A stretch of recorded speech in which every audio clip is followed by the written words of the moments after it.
religious, fraternal, political, or otherwise. That's based on lifting the black man up and making him master of his own community. By any means necessary. I wanna be ready. I wanna be ready. I wanna be ready, Lord, ready to put on my long white robe. Lord, I wanna be. You capitalize on strengths.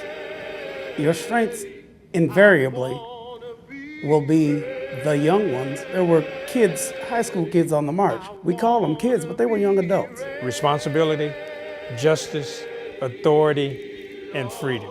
They were at that point where I'm an adult, I must make a difference. A lot of times as adults, we become older, we forget about the struggle, and then we complain about the children because they don't understand or know what we're talking about. But to hear it again, it reminded me of my responsibility to keep the story alive.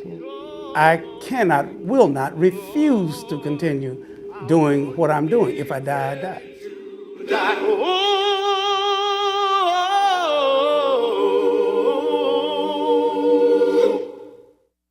In July of 2009, over 100 students participating with Frontiers International came to Birmingham, Alabama to participate in the We the People program.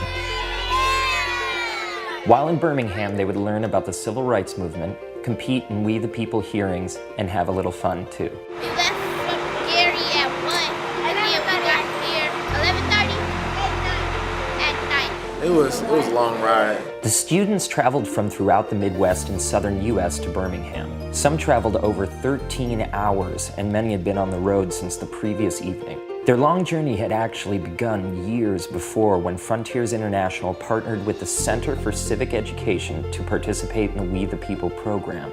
It's a 69-year-old community service organization. Our history states that it was the first African-American community service organization to be formed. Frontiers is a kind of a provider of the way forward.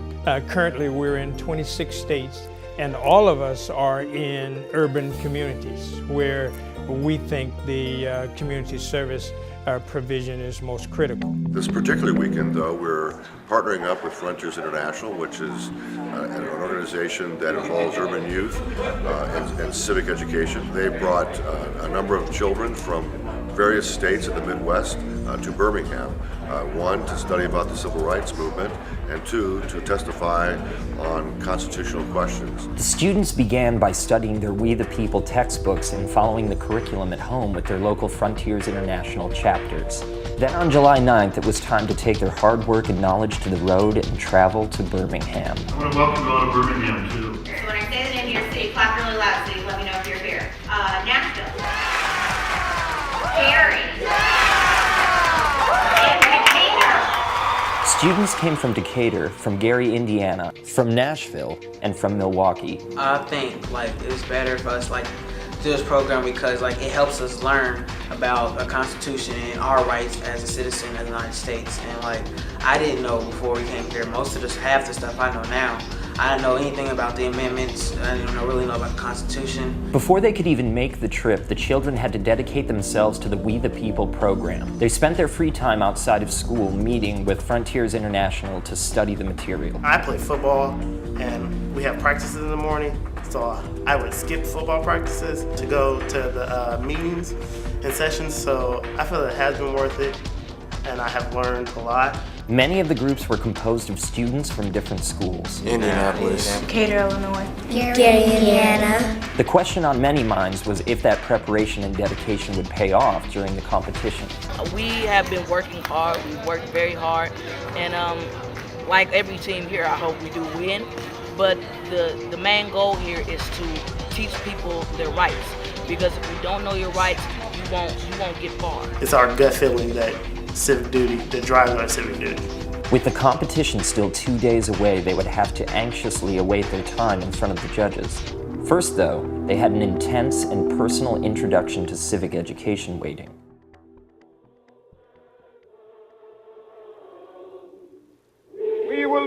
able to work together, to pray together, to struggle together, to go to jail together, to stand up for freedom together. When all of God's children, black men and white men, Jews and Gentiles, Protestants and Catholics, will be able to join hands and sing in the words of the old Negro spiritual, free at last, free at last. Thank God Almighty, we are free at last.